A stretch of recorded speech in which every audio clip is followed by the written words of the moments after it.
General Ahmed Sharif, thank you very much for joining us in this interview.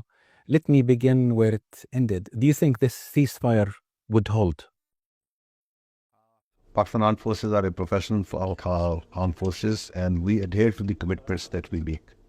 And we follow in letter and spirit the instructions of the political government and the commitments that they hold. So, as far as Pakistan Army is concerned, Pakistan Armed Forces is concerned, the ceasefire will hold, is holding. And there have been confidence building measures in communications between both the sides. However, if any violation occurs, our response is always there and then, but it is only directed at those posts and those positions from where the violations of the ceasefire happen. We never target the civilians, we never target any civilian infrastructure. That's the way we are. So our message is clear. We are for peace. We strive for peace, but if any violation is occurred, any aggression is made against Pakistan, then our response will be very assured, will be swift, it will be improved. India is clearly not interested in restoring the Indus Waters Treaty. And Pakistan described it as an act of war, as an army. What your role would be here? I think the government of Pakistan has made it absolutely clear. There's nothing more for the army to say. I can only say that it is some madman who can think that he can stop water of 240 million plus people of this country. Dare not, cannot. And what, as an army, what an action you would take in order to make this not happen? You will explain those actions? I hope that time doesn't come, but it will be such actions that the world will see, and the consequences of that may be felt for years and decades to come. Nobody dare stop water of Pakistan. What is difference in 2025 conflict from the previous conflicts with India? What's new in this conflict? I think first thing that is new is that it was, as far as the Indians are concerned, they built this conflict on pack of lies. And starting from the Pahalgam incident, post that, if you see, not a shred of evidence, not to date. 2-3 days ago, the Ministry of Foreign Affairs has categorically come and stated that the investigations of the Pahalgam are still going on. So, an aggression, blatant aggression against the children, against the innocent citizens of Pakistan, women, elderly, destruction of mosques, desecration of Holy Quran. On what? On sheer allegations backed up by nothing. So first, it is based on pack of lies. Secondly, from the Indian perspective, I think there was more theater involved here in it, and fake news and propaganda, the way that dominated the Indian action, that is flabbergasted, because we don't see in professional armies and responsible countries to create the sort of warmongering and hysteria that was created before 6 and 7. I don't think the world has ever seen any country which claims itself at one hand to be Vishwa Guru, thumping chest on their media and their government, thumping chest and feeling proud that they have killed children and women. This is horrendous. This mindset that is being exhibited here by the Indian society, and particularly the political elite, I think this is something new. This is something that the world needs to see very carefully. And then putting out false claims as if the whole of the world and the people around them are just not seeing anything and they are stupid. That we have taken over Islamabad, that the Karachi port is burning, that we have taken out aircraft, hiding behind lies even till today, that their aircraft have been shot down, not recognizing them, not acknowledging their dead ones, not acknowledging the people who have fallen in line of India, not even acknowledging them. So this hubristic mindset, this thing that you can cut off the public from the truth in today's world, where each projectile, each UAV, each aircraft leaves a digital signature. I think it is so the reckless behavior that the Indians showed firing missiles and firing projectiles into their own territory in the areas of the Indian Punjab where the Sikh community is living. And so that is, I think, something which is absolutely new. That this sort of mindset is prevailing, which I don't know from where this overconfidence comes and this self-entitlement comes that you can get away with everything. This is at the peril of 1.6 billion people of this region and, and beyond. So this is something new. In terms of warfare, what's new, you think?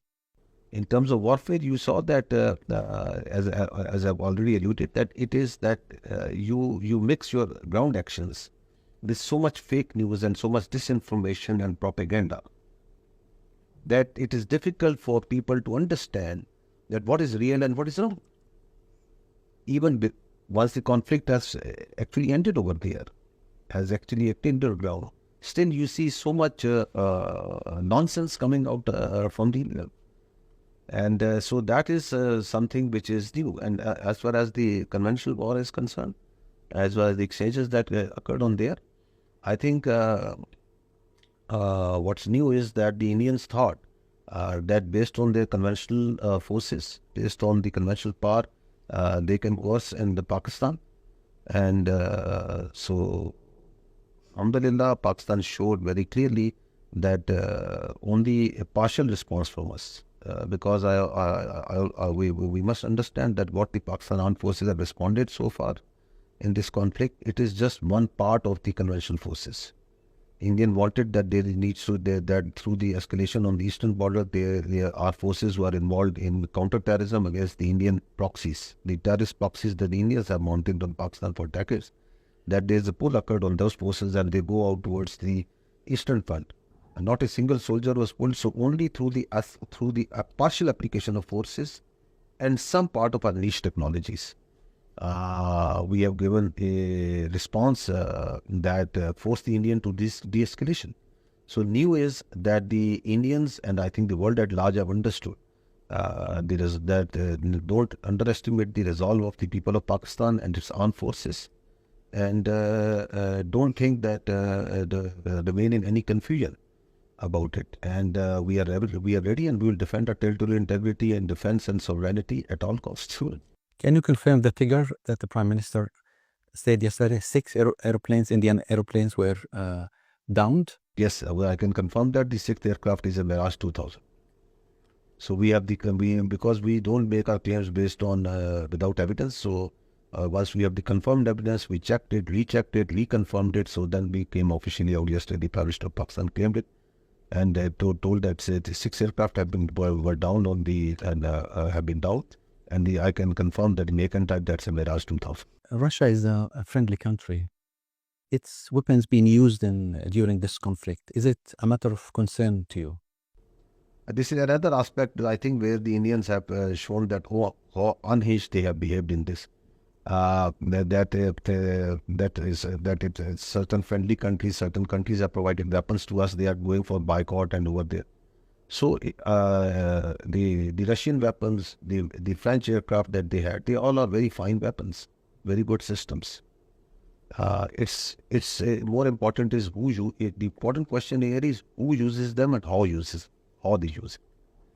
So if we start going against the countries of the world on the basis of that you provide this thing to him and this thing to that, I think this mindset is something that shouldn't be encouraged, because the technologies and these they are pervasive, they are everywhere. We are living in a very connected world. There is international trade of technology also, of arms also, and so many things. So we don't see it. I think we should not be seeing it in these terms, and we should not be making our interstate relations based on this. However, we have very astute diplomatic corps, and they are the one who take the calls and shots on this. As an army person, I am more concerned is who is firing and how is firing, or who is using the weapon and how is using the weapon.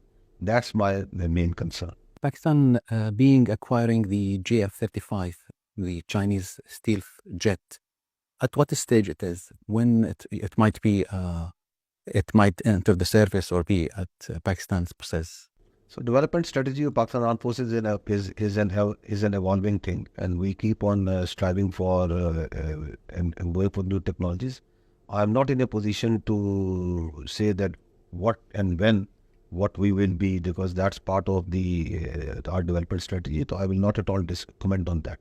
But I can confirm you that the Pakistan Army, is very in a very professional manner, keeps on evaluating its responses and vis-a-vis what the adversaries have, and we keep on improving upon them as per the requirement of the battlefield. Moving to that night, that early morning when the United States has intervened, uh, uh, there were, according to the United States, alarming intelligence that prompt them to interfere.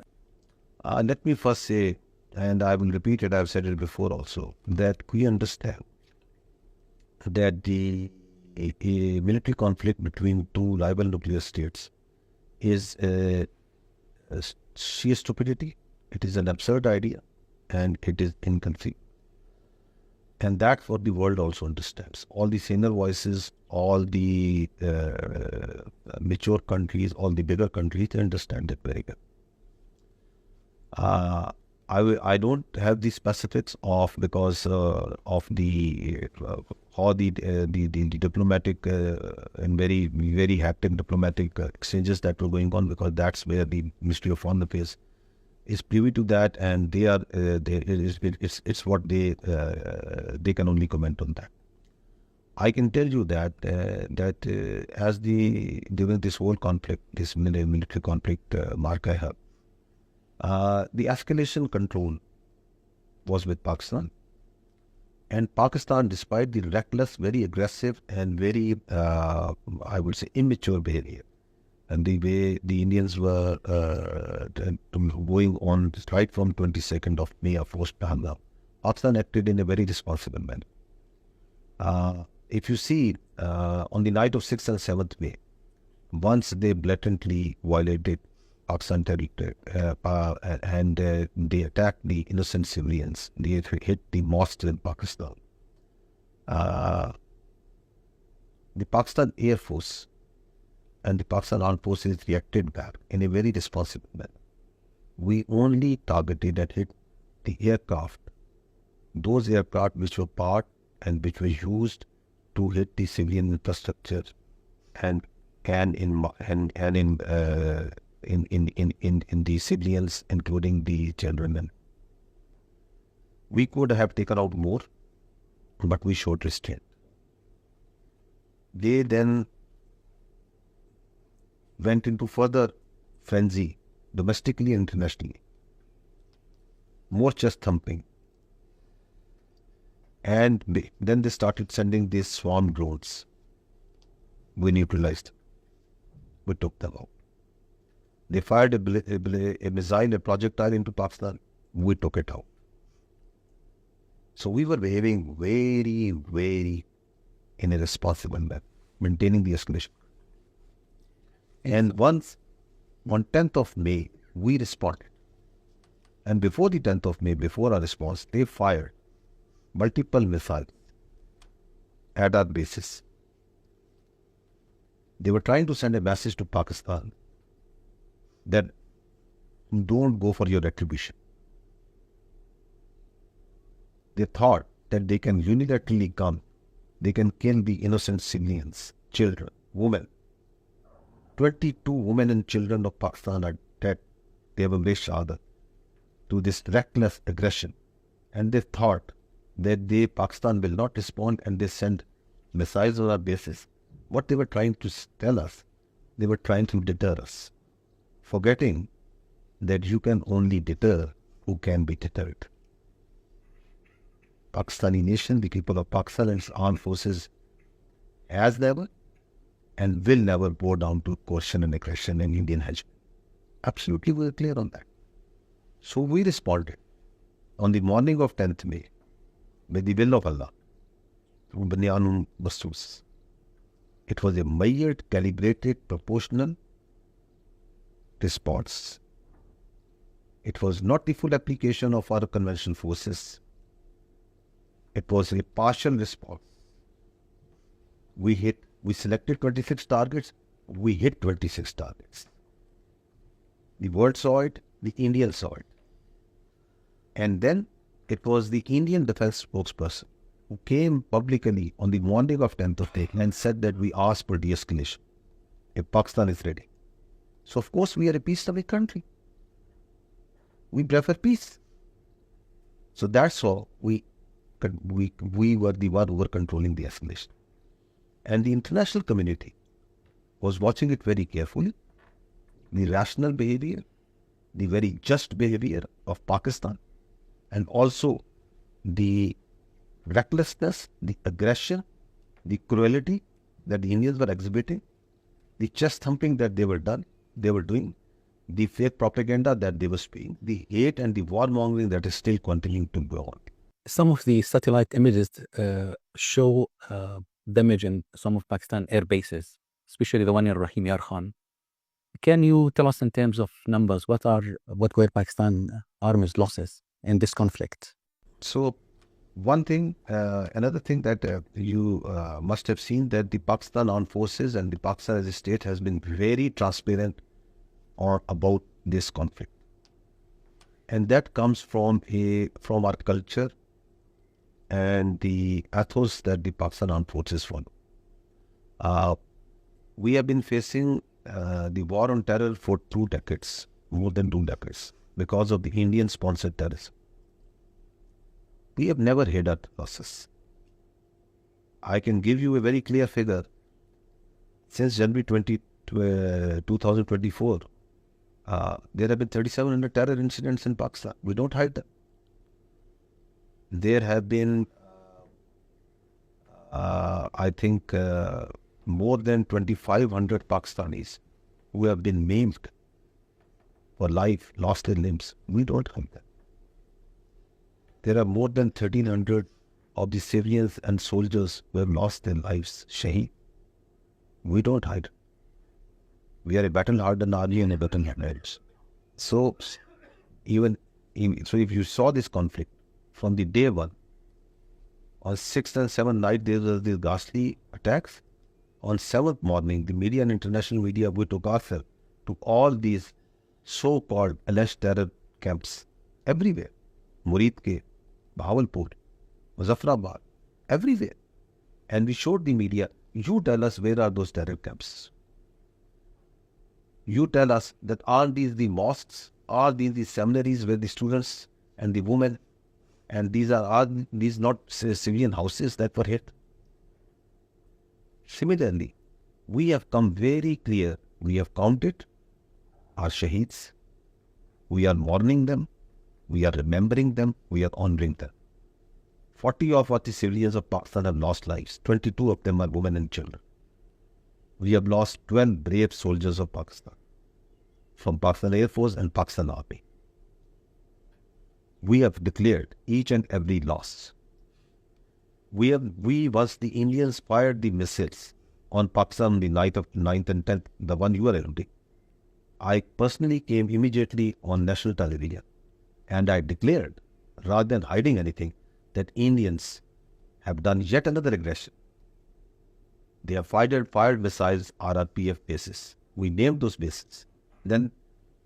And after, interestingly, once they have got the message, they have got our just swift retribution on the morning of 10th May, and once they were running around and asking everyone to de-escalate and asking that we should go on a ceasefire, at that time, in the coward manner, in the character that the Indian armed forces have, they fired yet another salvo at the Bulari and Jakbapad, those bases.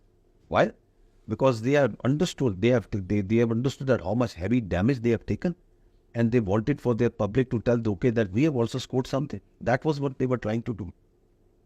At the same time, while they were trying, they were saying that we want to talk. So we never hid it. We lost our squad leader in that attack. The only damage that has occurred, not the specific damage, and I've already said it, yes, the damage has occurred to infrastructure. And such damages in military conflict, in wars, are supposed to be taken and absorbed. All these bases, there are protocols, there are methods, there are ways through which Pakistan Air Force immediately sets these bases operational. They are all operational. There was one minor damage to one aircraft that is being repaired and being operational. Actually, what the Indians, by creating this high post this conflict about these damages, is they want to divert the attention from the embarrassment that they have suffered. We hit them. We targeted at those 26 places. We targeted their very prized air defense assets. We took down their 6 aircrafts. We took down their niche technologies. They thought that they had very good air defense. We hit them right where this air defense system was. So, whatever comes from the Indian propaganda and their Indian side, we have stopped giving it much attention. Because a media, a country which can fabricate lies minute after minute, which can claim anything, which in a time of conflict shuts down thousands and thousands of websites, Twitter accounts and social media pages, which ask the world not to report about India, which gets sensitive on that if some country has at some time sent us some weaponry that we have bought and we are using, on that it start getting jumping and start acting like it in a childish, amateurish manner. I don't think that countries can be taken seriously on many accounts. How do you evaluate Saudi Arabia, United States, and China's role in reaching this ceasefire? You see, the role, the very positive and the wonderful role that the great powers of this world have played, USA, China, Saudi Arabia, and others. The Ministry of Foreign Affairs is the best one to comment on. As far as Saudi Arabia is concerned, from the our audience and perspective, I can say that we, the people of Pakistan, have great respect. There is the bond between the people of Pakistan and the Saudi and the Gulf region is very strong. And we in the armed forces have very close bond with the Kingdom of Saudi Arabia. And this is a relationship that is based on respect, that is based on brotherhood, great admiration of the leadership of His Royal Highness, Prince Mohammed bin Salman, that is here in Pakistan. And yes, Saudis are our brothers forever. And that's the way and how the Saudis and our other friends acted. This is how the brothers act. So, and I think also, as I said earlier, the world knew that Pakistan is fighting a very just war. And who is that right and who is that wrong? It was absolutely clear as the sun is, that we have been wronged. We are on the right. There was no evidence. We were asking if there is evidence, put it in front of a neutral transparent commission. There was blatant aggression. This is something that the world felt, and he was in feeling to pay. General Ahmad Sharif, thank you very much for your time.